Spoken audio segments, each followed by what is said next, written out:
Bonjour, ici Marc-Antoine au Centre d'hiver à Saint-Nicolas. Aujourd'hui, on va faire la démonstration d'une Rockwood 83DB 2026.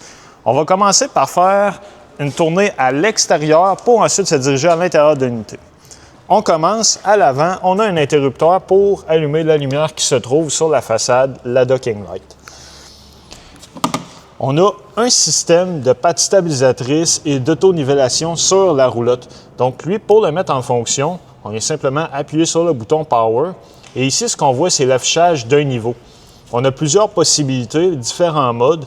Donc, on peut choisir de le mettre en mode automatique. Lui, ce qu'il va faire en faisant Auto-Level, il va se mettre de niveau par lui-même.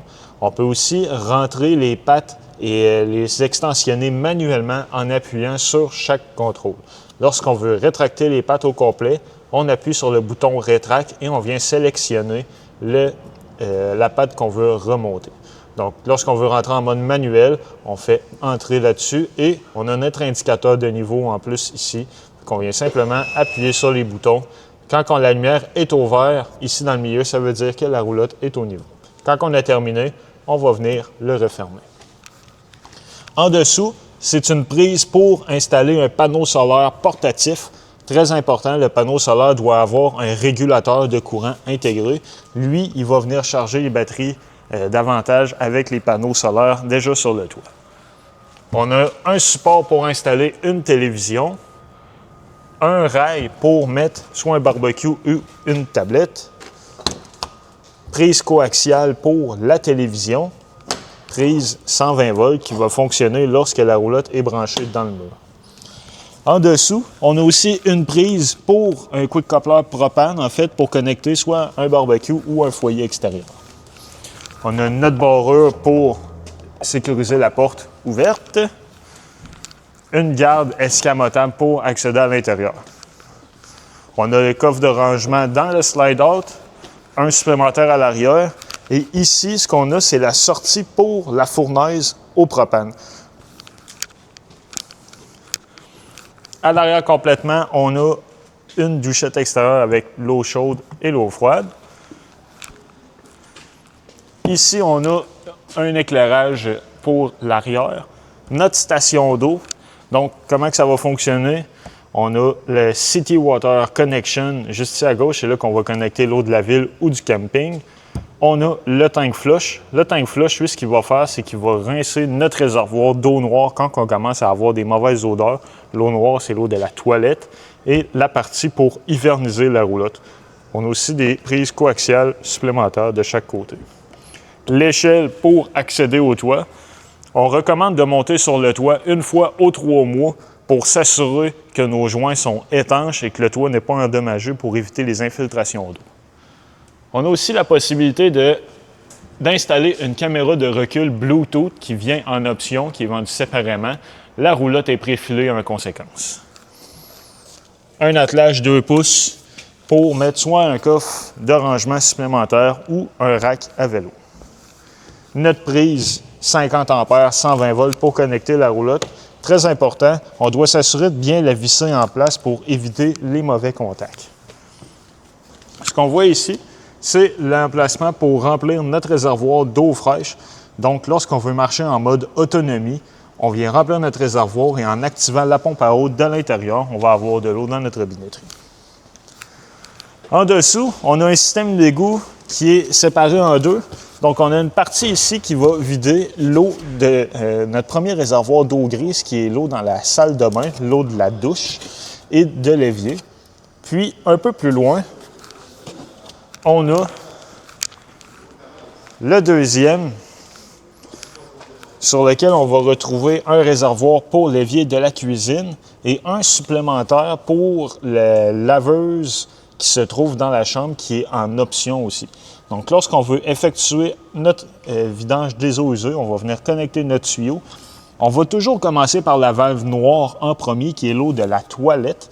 Quand c'est vide, on va ouvrir les valves d'eau grise pour venir rincer notre plomberie au complet. Quand c'est terminé, on referme nos valves et on remet notre capuchon. Juste à droite, on a nos low point drain. C'est les points les plus bas pour vidanger la plomberie, autant pour l'eau chaude que pour l'eau froide. Ici, c'est un accès qui tombe à l'arrière du réfrigérateur. On a une machine à glace intégrée à celui-ci, donc on a une valve supplémentaire à ouvrir et fermer pour l'activer, aussi pour hiverniser l'unité. Notre chauffe-eau qui fonctionne au propane et électrique. On peut choisir l'option à l'intérieur.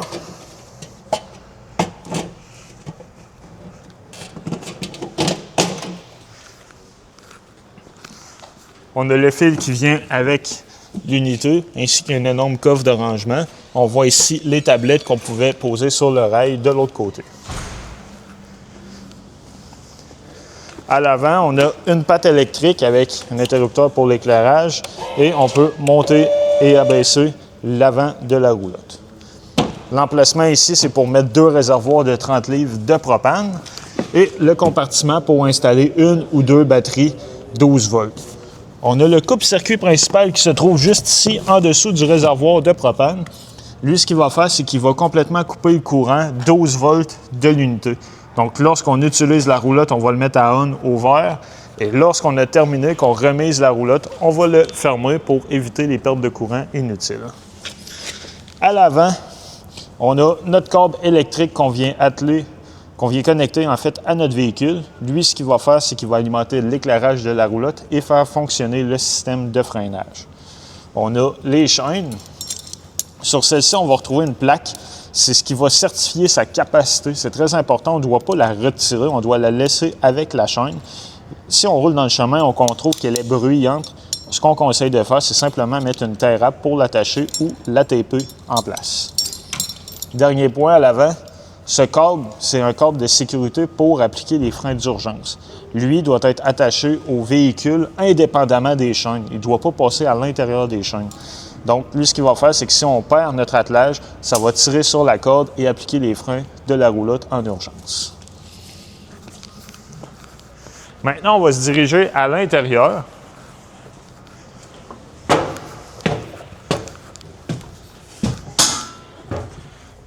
En entrant, on tombe sur notre panneau de contrôle principal de l'unité. Donc, on a l'indication de nos différents niveaux. Niveau de réservoir d'eau fraîche, l'eau noire, l'eau grise 1, l'eau grise 2 égalée. On a 3 réservoirs, un pour la laveuse supplémentaire. On a aussi l'indicateur de niveau de la batterie. On a les interrupteurs pour différents éclairages, autant l'auvent, les marches, l'intérieur, l'extérieur, les chambres. On peut connecter Bluetooth, un appareil mobile avec une application qui va nous permettre de contrôler les interrupteurs ici et voir l'affichage de nos réservoirs, mais sur notre téléphone. On peut activer aussi le chauffe-eau, donc soit au propane ou électrique. L'interrupteur pour la pompe à eau est juste ici. Donc, lorsque notre réservoir est plein d'eau fraîche, on active la pompe pour avoir de l'eau à l'intérieur. On conseille fortement, après l'utilisation avec la pompe à eau, de refermer celle-ci lorsqu'on a terminé. Le tank heater, c'est des pads chauffants qui sont collés sous les réservoirs d'eau noire et grise. Ce qu'il va faire, c'est maintenir une température légèrement plus élevée à celle extérieure. Donc, on fait du camping, commence à avoir des températures sous zéro. On ne veut pas que nos eaux gèlent ou on veut effectuer la vidange, puis on ne veut pas que ça soit de la slotch. Donc, ce qu'on va faire, c'est qu'on va décoller nos tank heaters pour maintenir une température plus élevée. Ensuite, en dessous, on a tous les interrupteurs pour ouvrir les 2 au vent, donc les ouvrir et les fermer, ainsi que les 4 slide-out qu'il y a dans l'unité. En haut, c'est un contrôleur pour les panneaux solaires qui se trouve sur le toit. Lui, ce qu'il va faire, c'est qu'il va simplement nous afficher le voltage de nos batteries, ainsi que l'ampérage auquel les panneaux solaires chargent les batteries. Pour notre contrôleur d'air climatisé et de chauffage, on a 2 zones distinctes. Une zone qui va être la chambre et l'autre qui va être la cuisine. Lorsqu'on appuie dessus, on peut choisir la 1 ou la 2. On peut soit mettre l'air climatisé cool ou le chauffage électrique. Si on va dans la 1, qui va être la zone principale de la cuisine, on peut mettre l'air climatisé ou la fournaise qui fonctionne au propane. On peut aussi modifier l'intensité de la ventilation du fan que ça va pousser. On peut, lorsqu'on va dans les settings, le mettre en Fahrenheit, en Celsius, modifier l'intensité de la lumière. On peut mettre des timers aussi, donc il y a plusieurs possibilités de modification. Dans coin salon, dinette, on a l'interrupteur pour l'éclairage. On a des fauteuils qui se convertissent en divan-lit. Donc, on vient simplement le tirer pour faire un lit supplémentaire. On a un coin dinette. En ce moment, on pourrait repositionner les coussins et faire un lit complet lorsqu'on veut une table pour manger. C'est une table qui est pliante. Donc, on va simplement la relever et la flipper. Elle va se barrer en position haute pour avoir un emplacement pour manger. On a prise de courant 120 volts ici. Au bout de l'îlot, on en a une supplémentaire avec un breaker intégré. Donc, si jamais on n'a pas de courant dans la roulotte, on se demande pourquoi. C'est important de venir voir dans la prise.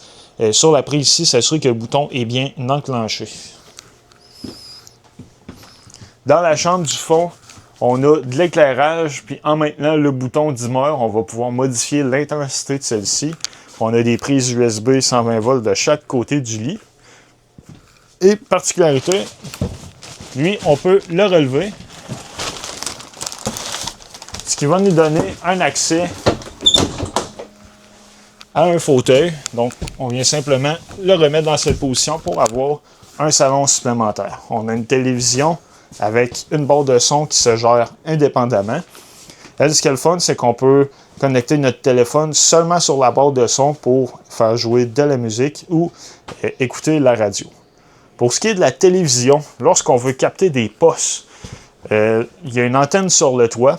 On s'assure que nos fils coaxiales sont bien branchés. Ce qu'on doit faire, c'est aller dans les réglages de la télévision, aller dans les channels et effectuer un channel scan. Lui, il va détecter s'il y a des postes disponibles dans l'environnement où ce que la roulotte est placée. Un exemple, ici au centre du VRR, on va capter 3 à 4 postes différents. Cette étape-là est à recommencer dès qu'on va changer de camping ou se déplacer avec la roulotte. C'est le même principe pour la télévision qui se trouve dans le coin cuisine. Parlant de la cuisine, on a notre cuisinière qui fonctionne au propane. Donc, lorsqu'on veut allumer ceci, on vient simplement appuyer sur le bouton et tourner pour ouvrir les gaz. On a l'éclairage autant pour le four que les ronds en haut ici. La hotte de la cuisinière, donc avec l'éclairage et le fan. À l'extérieur, on a une trappe qui se barre en place lorsqu'on veut déplacer la roulotte. Très important, si on part le fan et qu'on ne trouve pas qu'il y a de tir d'air, allez s'assurer qu'à l'extérieur, la trappe est bien débarrée. On a un micro-ondes conventionnel, comme on retrouve à la maison ici. Interrupteur pour l'éclairage. On a un réfrigérateur. Donc, lui, qui fonctionne sur le 12 volts. On peut modifier les paramètres juste ici en haut, contrôler des températures autant du réfrigérateur que le congélateur. On peut maintenir le bouton 3 secondes pour le fermer complètement et activer notre Ice Maker pour faire de la glace. Le Ice Maker va se trouver dans la partie juste ici. Au bas, notre panneau de breaker principal. Donc, à la gauche, ici, on a la partie qui gère le 120 volts avec les breakers et à droite, le 12 volts avec les fusibles. Quand il y a une fusible va être défectueuse, il y a une lumière rouge qui va allumer à côté de celle-ci. Ça, c'est notre détecteur de monoxyde de carbone. On a un beau foyer électrique. Lui, marche sur le 120 volts. Puis c'est aussi une source de chaleur. Donc, on peut activer ou désactiver la chaufferette qui est intégrée. On peut modifier l'éclairage aussi. Il y a différentes options possibles avec ce foyer. On a une seconde télévision. Donc, même principe que tantôt lorsqu'on veut capter les postes. Au plafond, on a ventilation de Maxxer, en fait, qu'on peut ouvrir et fermer manuellement. On a des haut-parleurs intégrés au plafond qui se contrôlent via l'affichage juste ici. C'est un système de radio qui se connecte Bluetooth. Donc, on peut connecter autant notre téléphone que la télévision qui est juste à côté. Pour les zones, si on aurait des haut-parleurs à l'extérieur, il y aurait 2 zones différentes. Pour le moment, juste ici, c'est la zone A seulement. Donc, on vient simplement l'ouvrir et le fermer sur notre application. Sur notre téléphone, en fait, on va voir les procédures à suivre. Et on a une prise supplémentaire avec un reset intégré. Dans la salle de bain, au mur, on a les interrupteurs pour l'éclairage. La gestion de notre max air qui se trouve au plafond, donc on peut l'ouvrir et le fermer. Modifier la puissance des fans aussi. Tout se contrôle à partir de la manette. On a un évier avec l'eau chaude et l'eau froide. Et une douche avec un système d'économisateur d'eau intégré. Comment que ça fonctionne? Lorsqu'on veut, on fonctionne en fait avec la pompe à eau. On est en mode autonomie. On veut gaspiller le moins d'eau possible de notre réservoir d'eau potable. Ce qu'on va faire, c'est qu'on va venir mettre au bas la valve. On va ouvrir notre robinet d'eau chaude. L'eau ne coulera pas par le pommeau, elle va simplement circuler. Puis en circulant, ce que ça va faire, c'est que ça va amener l'eau chaude tranquillement dans la plomberie jusqu'à faire légèrement illuminer la partie bleue ici. Quand elle va être légèrement plus claire, ce qu'on va faire, c'est qu'on va le remettre en position et ça va sortir directement chaud du pommeau. Donc on n'aura pas gaspillé une seule goutte d'eau pour prendre une douche chaude. Dans la chambre, on a de l'éclairage qui se trouve sous les cabinets qu'on peut ouvrir et fermer manuellement avec des prises USB intégrées, plus des prises 120 volts de chaque côté. On a du rangement ici. Et au coin, là-bas, dans la roulotte, on a un inverteur qui est intégré. Donc, ce qu'on va faire, c'est qu'on va simplement l'allumer en maintenant le bouton quelques secondes.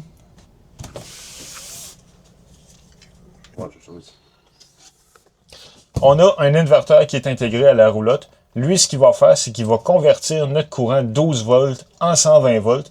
Il va donner du courant 120 volts dans les prises qui sont toutes identifiées. Donc, lui, ce qu'on va faire, c'est qu'on va venir l'allumer au besoin. Lorsqu'on n'est pas capable de se connecter sur le 120 volts avec la prise murale, il va donner du courant. Quand on a terminé de se servir du courant 120 volts, très important de venir le refermer parce qu'à lui seul va toujours consommer du courant simplement en étant en fonction. Dans ce garde-robe, en ce moment, il y a des tablettes. On peut les retirer pour installer une laveuse sécheuse. La plomberie a été conçue en conséquence. Un autre point, les airs climatisés, ils ont des systèmes de docks. Donc, lorsqu'on veut augmenter la pression d'air dans les docks, on doit s'assurer de bien fermer les trappes comme ça ici. Si on veut que ça sorte directement de l'air climatisé, on va venir les ouvrir.